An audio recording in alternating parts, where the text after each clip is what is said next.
Hello all. So till now we have covered some basics about MATLAB. हमने अभी तक जो कुछ basic features होते हैं MATLAB के वो हमने देखा कि MATLAB पे how to perform calculation by using MATLAB, how we can plot a graph and MATLAB पे जो mathematical functions हैं उनको कैसे कॉल करते हैं और help function को कैसे यूज करते हैं MATLAB पे। आज इसी चीज को आगे लेकर कुछ और देखेंगे कि मैट्रिक्स इनपुट कैसे करते हैं और अगर मान लीजिए आप जो आप प्लॉट कर रहे हैं if you want to plot something and with different features, जैसे अलग टाइप का लाइन आप चाहते हैं, कलर चेंज करना चाहते हैं, तो how can we perform that kind of things by using MATLAB. So for plotting मैंने आपको बताया था सबसे पहले आपको डिफाइन करना होगा पॉइंट। सो लेट्स से मैं यहाँ पर तीन चार पॉइंट इनपुट कर देता हूँ। ओके, सो ये तो हो गया हमारा एक्स, और मैं नहीं चाहता कि ये हमारे कमांड विंडो पे इसका जो कि आगे अलग लाइन में एक्स डिस्प्ले हो, इसलिए हम यहाँ पे सेमीकोलन यूज करते हैं and enter again write y. So अभी मैं रैंडम कोई भी वैल्यू दे रहा हूँ, और याद रखिएगा अगर पॉइंट आप मेंशन कर रहे हैं एक्स और वाई और उनके बीच में अगर प्लॉट फंक्शन यूज करना चाहते हैं, सो वेक्टर जो जो भी दोनों वेक्टर हैं उनका डायमेंशन सेम होना चाहिए, मतलब element number of element same होना चाहिए। Now we want to plot, so simply write plot x comma y। Okay, comma y comma, इसके बाद जैसे मान लीजिए मुझे प्लॉट करना है ब्लैक कलर और सॉलिड लाइन डैश लाइन आनी चाहिए, और we want to add symbol plus. Okay,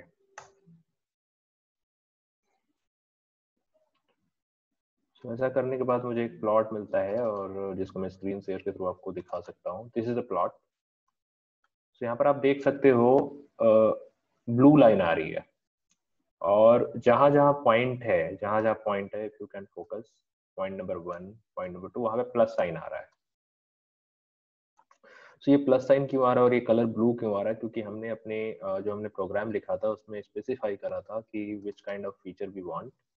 आप फिर से अगर प्रोग्राम में देखेंगे तो हमने प्रोग्राम में क्या लिखा था, X Y, then we wrote B, B stand for blue in MATLAB, and dash is for solid line. ये जो डैश यहाँ पर मैंने यूज करा है ये सॉलिड लाइन को रिप्रेजेंट करता है मैटलैब में, और प्लस साइन ये बता रहा है कि आप जो भी पॉइंट यहाँ पर आ रहे हैं उनको प्लस साइन से रिप्रेजेंट करेंगे।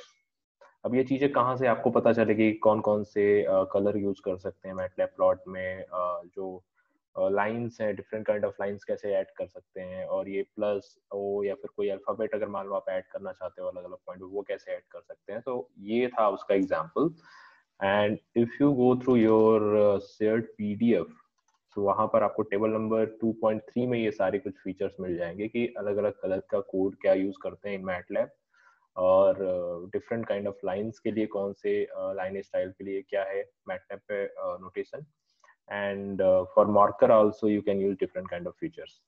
ठीक है, तो ये तो था सिंपल प्लॉट के बारे में इंफॉर्मेशन जो हमें बतानी थी। अब हमें आगे देखना है कि जो सिंपल बेसिक फिनोमिना होता है बाय यूजिंग मैटलैब वो हमने अभी तक समझ लिया है। Now we want to see what more we can perform by using MATLAB. तो सबसे पहले आता है कि हमें मैट्रिक्स इनपुट करना आना चाहिए, बिकॉज जो मैटलैब पे हम जो भी कैलकुलेशन या फिर आगे जो भी फॉर्मुलेशन करेंगे वो मैट्रिक्स फॉर्म में होनी चाहिए। तो सबसे पहले हमें पता होना चाहिए कि हम मैट्रिक्स को कैसे इनपुट करते हैं इन मैटलैब। सो लास्ट टर्न पे मैंने आपको मैट्रिक्स के बारे में बताया था कि मैट्रिक्स को इनपुट कैसे करते हैं। एक बार जल्दी से उसको रिकैप करते हैं। तो जैसे मान लीजिए ऊपर जो एक्स है उसी को हम दोबारा रिपीट करते हैं। हम एक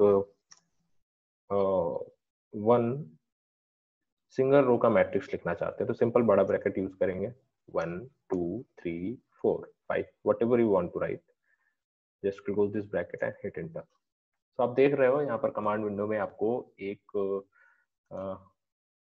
1 रो और 4 कॉलम की का एक मैट्रिक्स दिख रहा है, और अगर मैं बोलूँ इस मैट्रिक्स का साइज क्या है तो आप कहोगे 1 क्रॉस 4। तो किसी भी मैट्रिक्स को हम उसके साइज से डिफाइन करते हैं, जहां पर जो फर्स्ट नंबर है वो नंबर ऑफ रो बताता है और जो सेकंड नंबर है क्रॉस के बाद वो नंबर ऑफ कॉलम बताता है।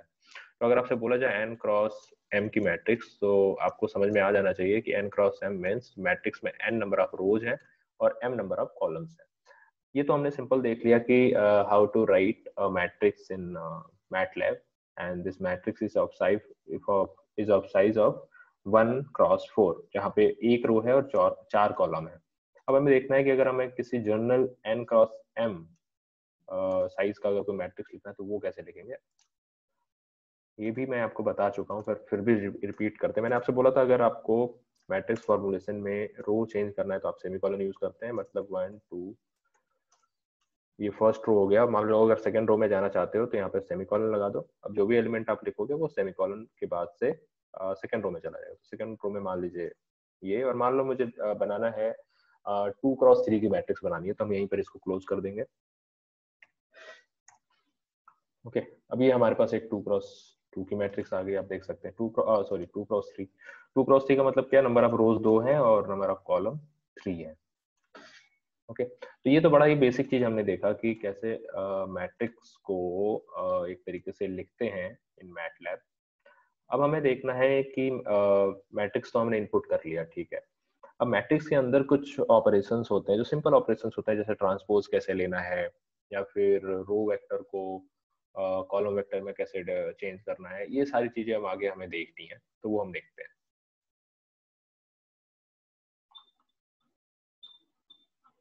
तो सबसे पहले हम देखेंगे कि ट्रांसपोज कैसे पॉसिबल होता है मैटलैब पे।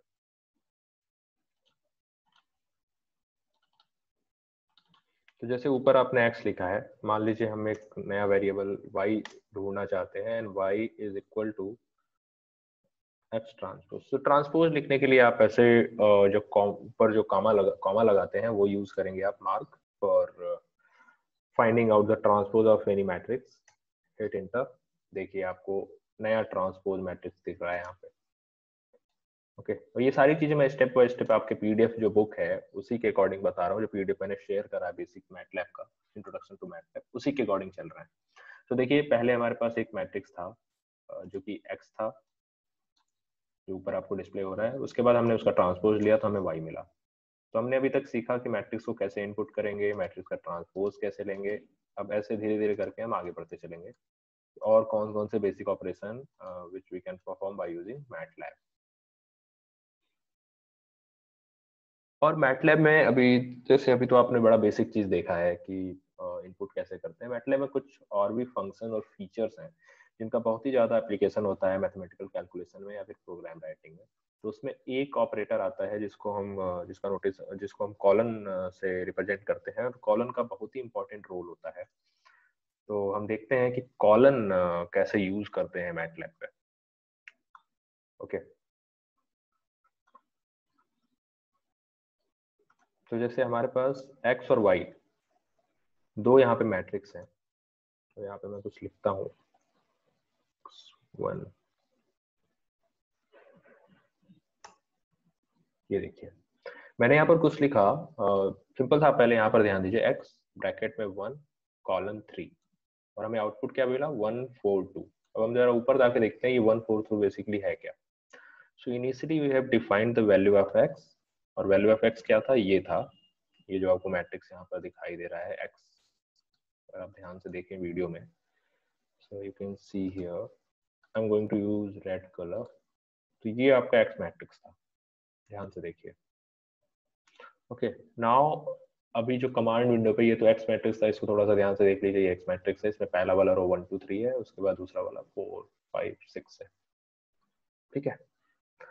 अब हमने लिखा x1:3, x1:3, और अगर आपको कंफ्यूजन है यहाँ पे फिर से x एंटर कर दीजिए, x है क्या, तो x देखिए ये है।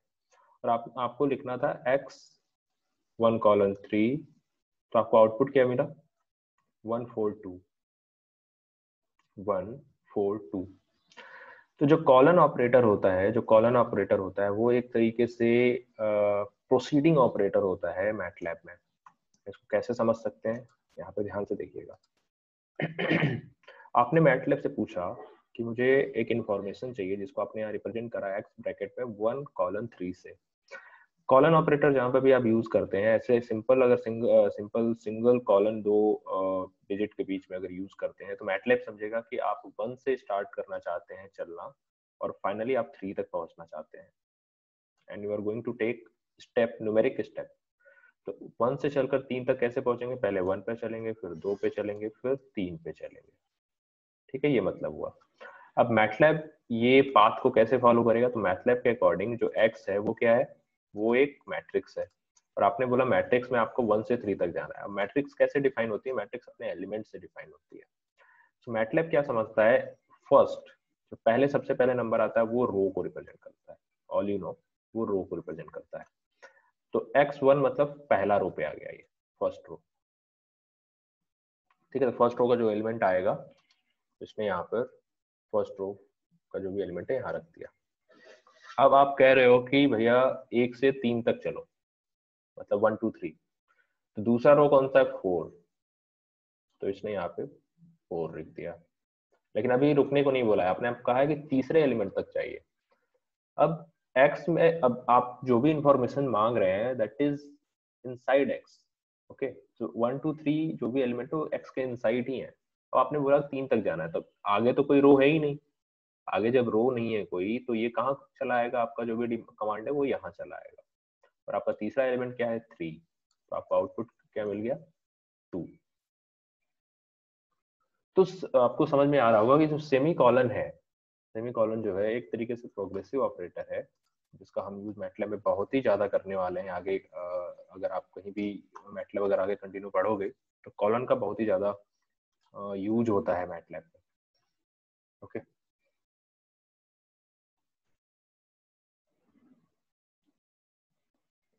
एक दो चीज और देखते हैं कॉलन से और हम क्या कर सकते हैं।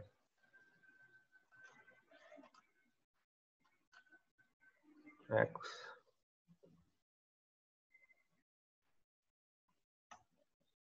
ये देखिए, अब हमने क्या करा, एक्स लिखा और अंदर कॉलन लिख दिया। ऐसे लिखते क्या हुआ, हमारा जो मैट्रिक्स था वो एक कॉलम वेक्टर में कन्वर्ट हो गया। किसमें कन्वर्ट हो गया, कॉलम वेक्टर में कन्वर्ट हो गया। ओके, तो याद रखिएगा अगर आपको किसी भी मैट्रिक्स को column vector, single column vector में कन्वर्ट करना है तो आप सिंपल उस मैट्रिक्स जो भी उसका वेरिएबल जो नेम है मैट्रिक्स का वो लिखिए और ब्रैकेट के अंदर कॉलन यूज करेंगे, और कॉलन यूज करते ही वो सारा मैट्रिक्स जो है, सारे एलिमेंट एक कॉलम वेक्टर में कन्वर्ट हो जाएंगे। जैसे देखिए 1 2 3, यहाँ पे आपको अगर देखते जाइए और ध्यान से देखिएगा ये कॉलन वेक्टर कैसे बना है। जो ये आपके पास जो कॉलन है वो कैसे चलेगा, पहले फर्स्ट रो को कवर करेगा, फिर सेकेंड रो। ओके, अब देखिएगा कि तीसरा कोई रो है नहीं, फिर दूसरे कॉलम पे चला जाएगा। तो सीक्वेंस ये है 1 4 2 5 3 6। दिस वे आपका जो भी यहाँ पर मैट्रिक्स है वो एक कॉलम वेक्टर में कन्वर्ट हो जाएगा। अभी सारे एप्लीकेशन का हमको बहुत जरूरत पड़ता है जब आगे इक्वेशन या फिर मैथमेटिकल ऑपरेशन के लिए जब यूज करते हैं तो सारी चीजें जरूरत में आती हैं। ओके, अब तो ये, अब आप पूछोगे सर अगर कॉलम वेक्टर बता दिया तो ये बताइए कि रो वेक्टर कैसे, अगर मान लो मुझे जो भी मैट्रिक्स है उसको हमें अगर रो वेक्टर में लिखना है तो हम कैसे लिखेंगे। तो उसके लिए भी हम कॉलम का यूज करके रो मैट्रिक्स भी लिख सकते हैं, वो देखिए कैसे लिखते हैं। तो हमारे पास सेम एक्स मैट्रिक्स है, वही तरीका है, एक बस हल्का सा एक नया आपको यूज करना है। आपको 1 से स्टार्ट करना है और आपको लास्ट में लिखना है एंड। ये देखिए, अब आपने जो मैट्रिक्स था आपका 2 × 3 का, उसको आपने एक रो वेक्टर में कन्वर्ट कर दिया। अब इसमें भी सीक्वेंस थोड़ा देख लेते हैं। इसमें भी सीक्वेंस वही है 1 4 2 5 3 6, 1 4 2 5 3 6। ठीक है, तो आप देख सकते हैं कॉलन जो कॉलन ऑपरेटर है उसका यूटिलाइजेशन कितना ज्यादा है। अब आपको कहना है कि आपको सारे एलिमेंट नहीं चाहिए, आपको सारे एलिमेंट नहीं चाहिए, आपको जैसे 6 एलिमेंट है हमारे एक्स वेक्टर में या फिर एक्स मैट्रिक्स में, आपको चाहिए 3 से स्टार्ट करना है और एंड तक चाहिए। ठीक है, तो देखिए आपने बोला कि 3 से एंड तक चाहिए, तो तीसरे एलिमेंट से लास्ट एलिमेंट तक की इंफॉर्मेशन आपको आ गई। अब आप कहते नहीं हमको ऐसा कुछ नहीं चाहिए, हमको हमारे पास जो लास्ट है वही चाहिए, तो अब आप लिख दीजिए 6 एंड, ये देखिए 6 एंड क्या मतलब कि आपका जो 6th एलिमेंट है वहां से अंत तक, तो आपका जो एक्स वेक्टर मैट्रिक्स था वो उसमें ऑलरेडी 6 कंपोनेंट ही थे, सो it will display a single digit which is 6 and this is the last element of your matrix X. Okay, तो इस तरीके से हम कॉलन और सेमी कॉलन का यूज करते हैं। तो अभी तक आपको क्या समझ में आया कि अगर आपको मैट्रिक्स लिखना है तो आप स्क्वायर ब्रैकेट से स्टार्ट करते हैं और कॉमा लगाइए या फिर नहीं लगाइए चलेगा। जैसे मैंने x को इनपुट करा था, x अगर यहाँ पे x क्या है, जैसे ये x है, मान लो मैं y एक दूसरा मैट्रिक्स लिखना चाहता हूँ और ये मैं लिखना चाहता हूँ, और आपको मैट्रिक्स इनपुट करने के सबसे पहले you need to use a bracket, square bracket, then you need to enter. अब यहाँ पे मैं 1, 2, सॉरी 1, 2, 3, 4, अब जैसे ऊपर वाला जो x है ना उसी को मैं रिपीट करता हूँ। So if I am writing 1, 2, 3, then we want to go further for second row, it means I need to hit semicolon here. Then next element 4, 5, 6, okay, bracket close, enter। तो आपके पास same आ गया। अब मान लीजिए आप comma नहीं use करना चाहते हैं, तो आप एक काम करिए, कॉमा के जगह पर स्पेस लिख दीजिए, तब भी मैट्रिक्स मैटलैब जो है वो सेम चीज ही समझेगा। सो आप कॉमा यूज करिए या कॉमा नहीं यूज करिए एलिमेंट के बीच में, अगर स्पेस भी देते हैं तब भी सेम मैट्रिक्स ही फॉर्मुलेट होती है। ठीक है, तो स्क्वायर ब्रैकेट लगाना है और एलिमेंट के बीच में स्पेस देना है, और अगर रो चेंज करना है तो सेमीकोलन यूज करना है, आपका मैट्रिक्स फॉर्मुलेट होकर आपके सामने आ जाएगा। ठीक है, मैट्रिक्स जैसे क्लोज करने के लिए आप फिर से स्क्वायर ब्रैकेट से क्लोज करेंगे, अदरवाइज इम्बैलेंस जो एरर है वो आपको डिस्प्ले होगा। ओके, अब हम जरा देखते हैं कि एक 3x3 का पहले मैट्रिक्स लेते हैं। ओके, 3x3 का मैट्रिक्स लेते हैं, फिर देखते हैं। 3x3 का मैट्रिक्स मान लीजिए मैं लिखता हूँ बी क्रॉस एक्स को ही रिप्लेस कर देते हैं, एक्स इक्वल टू बड़ा bracket 1, 2, 3 semicolon 3, 4, 5 again semicolon 5, 6, 7 bracket close, hit enter. तो आपके पास अब एक मैट्रिक्स आ गया जो कि 3x3 का मैट्रिक्स है। अब मान लीजिए आप कोई ऑपरेशन परफॉर्म कर रहे हैं जिसमें you need to call specified element of this matrix X, उसको आप कैसे कॉल करेंगे वो हमें यहाँ पर समझना है। Okay, so this is matrix x and 1, 2. Okay, so we have a matrix X and we want to call a different element of this matrix. So first of all, जो भी एलिमेंट आपको कॉल करना है उसके पहले address आपको पता होना चाहिए। तो what is address in matrix? Matrix में एड्रेस क्या होता है? रो और कॉलम। अब जैसे मान लो मुझे ये जो 2 डिजिट दूसरा जो यहाँ पर मैं अगर मार्कर यूज करूँ, ये जो 2 है, I want to call this 2, so what is the position और location of this 2? So I will say जो हमारा x है वो 3x3 का मैट्रिक्स है, और ये जो एलिमेंट है ये फर्स्ट रो, ठीक है, और सेकंड कॉलम में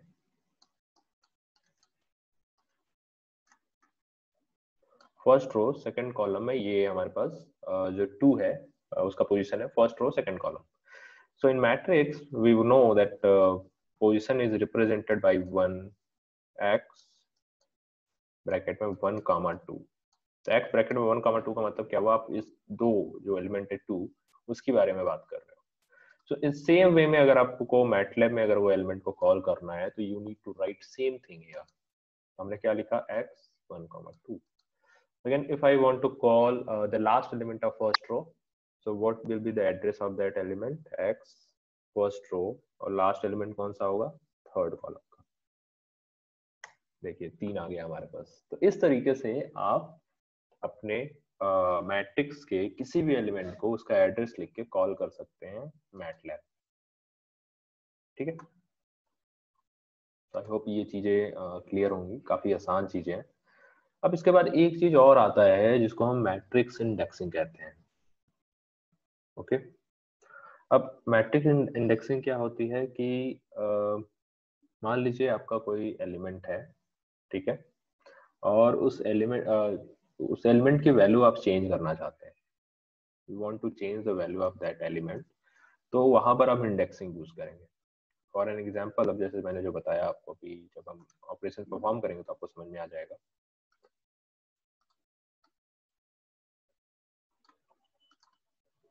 तो हमारे पास एक्स मैट्रिक्स क्या था, ये था। अब मान लीजिए वी हैव दिस 7, और मैं पूछूं अगर 7 का लोकेशन क्या है, तो आप कहोगे सर एक्स थर्ड रो में थर्ड कॉलम का एलिमेंट है 7। Now we want to change this value by 0. We want to replace this 7 by 0. Then how can we do that? And we don't want to change any other element of this matrix. So these kind of operation in matrix is called indexing operation. Okay. Now how we can do that? So let's see कि उसके लिए हमें क्या करना पड़ेगा। ज्यादा कुछ complicated नहीं है, सिंपल आपको एड्रेस लिखना है कि कौन से एलिमेंट को आप चेंज करना चाहते हैं। तो we want to change third row third column element by 0, hit enter. अब देखिए यहाँ पे ध्यान से आप, तो अगर आप यहाँ पे ध्यान से देखेंगे तो आपको समझ में आएगा कि initially there was a matrix X जिसका लास्ट एलिमेंट 7 था। Now you have change this last element by 0, और उसके बाद जब चेंज करा तो आपने एक नया मैट्रिक्स मिला, और उस नए मैट्रिक्स में लास्ट जो 7 है वो 0 से रिप्लेस हो गया। तो bye using this indexing method you can replace any element of any matrix. ठीक है, तो ये स्टेप बाय स्टेप प्रोसेस है जो कि हमारे आगे क्योंकि मैटलैब का यूज हम कई फील्ड में करते हैं, for analysis of anything, for high calculations and for simulation, तो कई बड़े बड़े एक्सप्रेशंस में हमें ये सब चीजों की जरूरत पड़ती है। ठीक है, तो इसकी जानकारी हमें होनी चाहिए। तो अभी तक हमने देखा how we can do indexing. अब हम थोड़ा और डिटेल में देखेंगे कि ये कॉलन ऑपरेटर जो है वो क्यों इतना इंपॉर्टेंट है।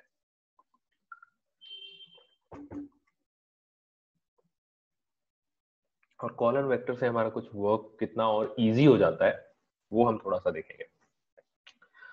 सो लेट्स से कि हमारे पास एक प्रॉब्लम है जिसमें पहले तो हम पूरा ये विंडो जो भी है इसको क्लियर कर देते हैं CLC से, कमांड विंडो। जो कमांड हिस्ट्री है इसको भी हम डिलीट कर देते हैं। ओके, अब थोड़ा नीट एंड क्लीन दिख रहा है।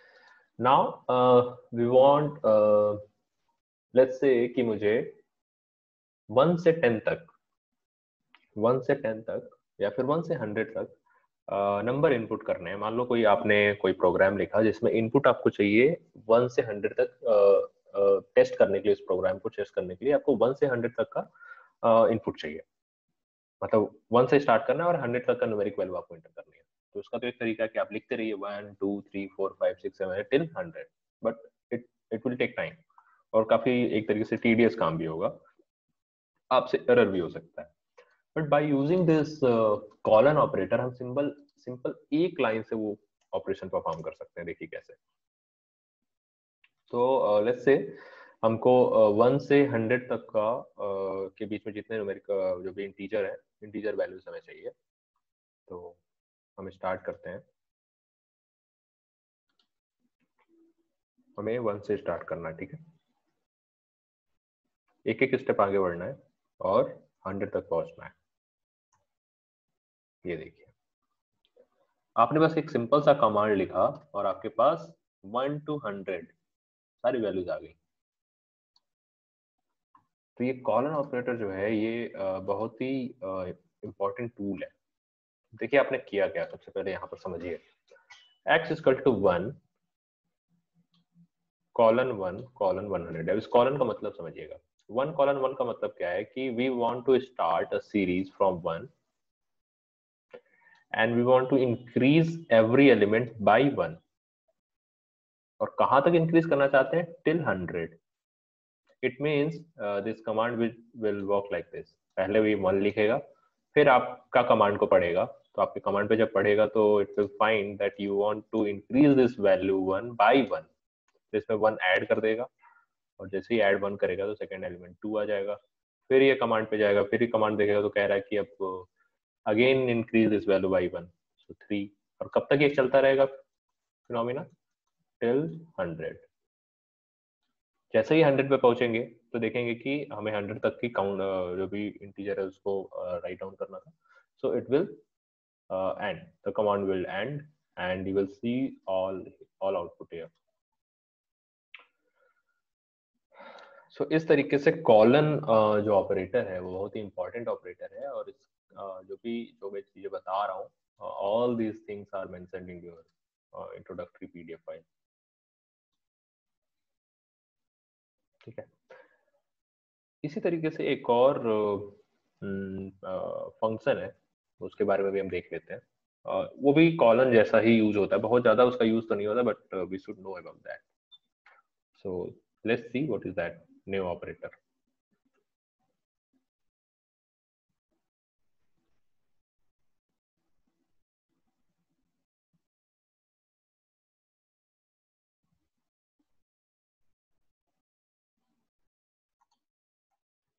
ओके.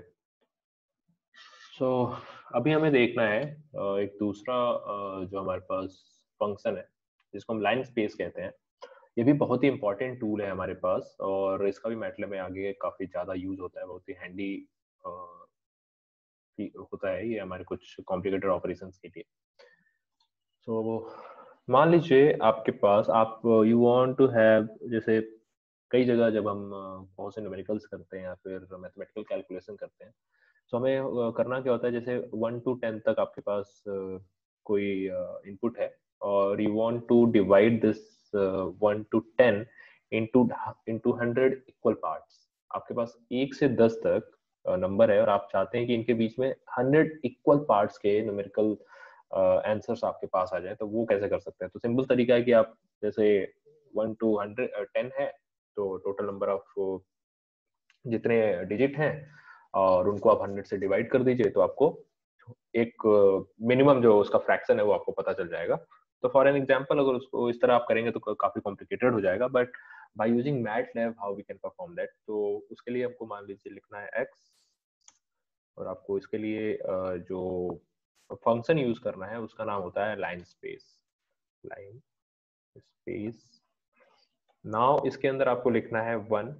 मान लीजिए 1 से 2 के बीच में हमें 5 स्टेप्स बनाने हैं, मतलब 5 स्टेप्स बनाने हैं. How we can do that? तो 1 से 2 के बीच में कितने स्टेप बनाने हैं? 5 स्टेप बनाने हैं. तो you simply write 5, hit enter. अब देखिए यहाँ पे 1, 1.25, 1.5, 1.75 एंड 2. सो आप यहाँ पर समझ सकते हैं कि 1 से 2 के बीच में 5 इक्वली स्पेस जो न्यूमेरिकल वैल्यू आएगा वो क्या आएगा, वो हम easily without doing any type of calculation by using MATLAB we can easily find out. And how we can do this? By using line space. Okay. तो लाइन स्पेस काफी important tool है, ये भी आगे आप कई जगह यूज करेंगे एक्सटेंसिवली. अगर आप मैटलैब यूज करते हैं तो सारी चीजें आगे यूज होने वाली हैं. इसी तरीके से मान लीजिए अगर आप सिंपली आपने लिखा x और ये 5 वगैरह लास्ट में नहीं लिखा, केवल 1 2 लिख दिया, तो इसका क्या मतलब आएगा? जैसे हिंटर मैंने हिट किया, ढेर सारे यहाँ पर वैल्यूज आ गए.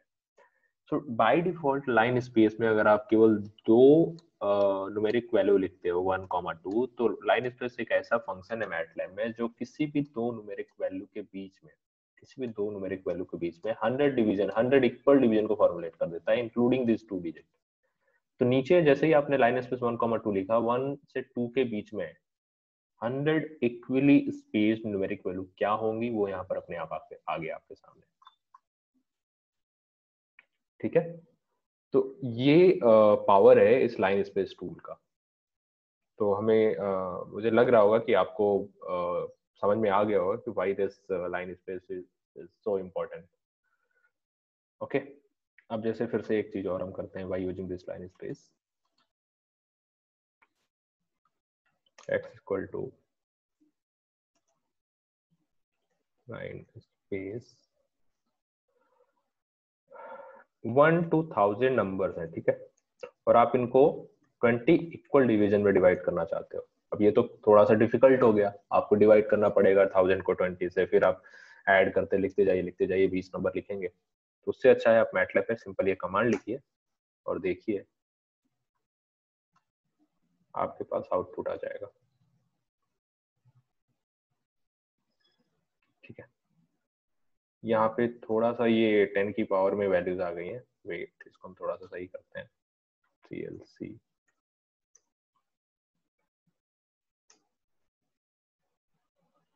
ओके, हमारा ये कमांड था, इसको थोड़ा कम कर दीजिए ताकि हमें समझ में आ पाए कि यहाँ पर ऑपरेशन में हो क्या रहा है। Now you can see here 20 value between 1 to 10 including 1 and 10 ये आपके पास आ चुका है। ओके, तो इस तरीके से हम इस लाइन स्पेस फंक्शन को यूज कर सकते हैं।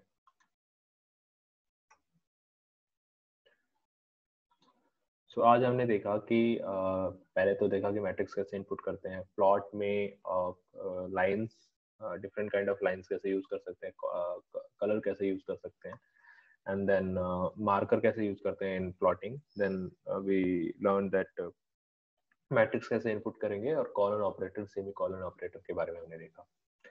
कॉलन ऑपरेटर का मैट्रिक्स में काफी ज्यादा यूज होता है, जो कि हम आगे देखने वाले हैं।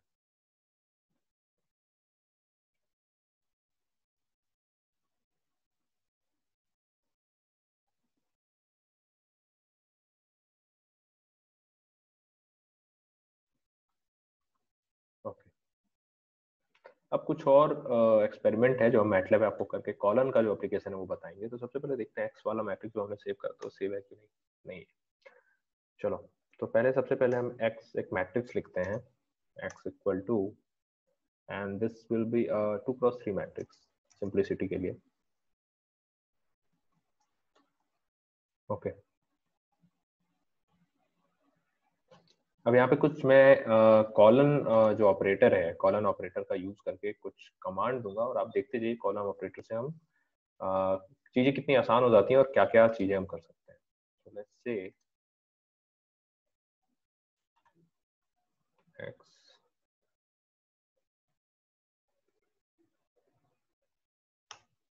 ये देखिए मैंने जैसे यहाँ पर लिखा x, x ब्रैकेट में 2 कॉमा कॉलन, मुझे क्या मिला 5 6 7।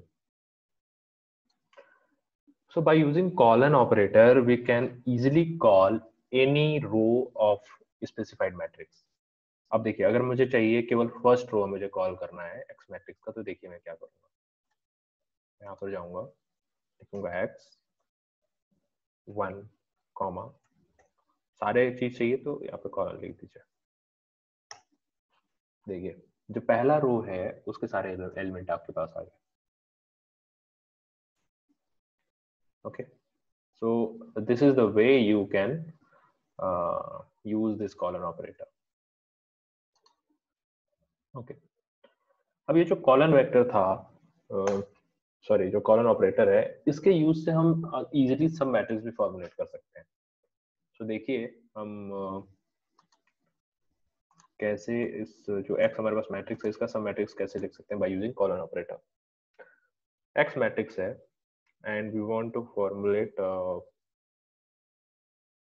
लेट्स से पहले मैं लिखता हूँ उसके बाद मैं बताता हूँ इसका मतलब क्या हुआ।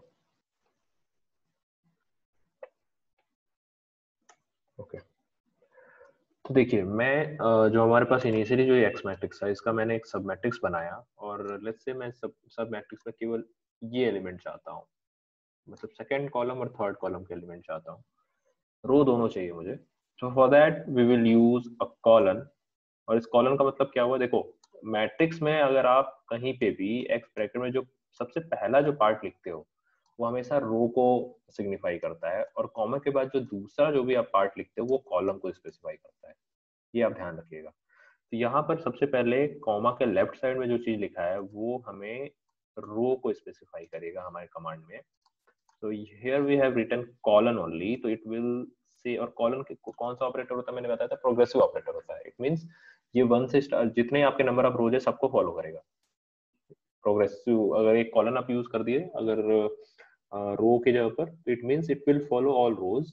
कॉमा के बाद आपने कहा कि कॉमा के बाद अगर आपने सिंपल स्पेसिफाई करा 2 से स्टार्ट करो 3 पर जाओ। अगर यहाँ पर भी आप सिंपल अगर ये लिख देते कॉलन लिख देते तो जो हूबहू मैट्रिक्स पूरा आ जाता, but you have written here 2 start from 2 and go till 3, और कॉमा के बाद दूसरा चीज क्या आता है, कॉलम आता है। तो मैटलैब क्या समझेगा कि you want a sub matrix of x, and for that you need to start from row 1, and you need to leave first column because after comma you have mentioned here that in column we should start from 2, मतलब हमें यहाँ से start करना है 3 4 6 7, और ये आपको output मिल जाता है। सो इस तरीके से जो हमारे पास ये कॉलन ऑपरेटर है ये बहुत ही ज्यादा हैंडी प्रूव होता है, और कई जगह पर इसका यूज होता है। और ये सारी चीजें जो भी मैं बता रहा हूँ, ये कमांड वगैरह जो भी है, ये आपके पीडीएफ में है, और मैं उसी के सीक्वेंस में सारी चीजें आपको बताता चला जा रहा हूँ। तो अभी हमने देखा कि जो ये हमारा सब मैट्रिक्स है ये हम कैसे फॉर्मुलेट करते हैं, ठीक है।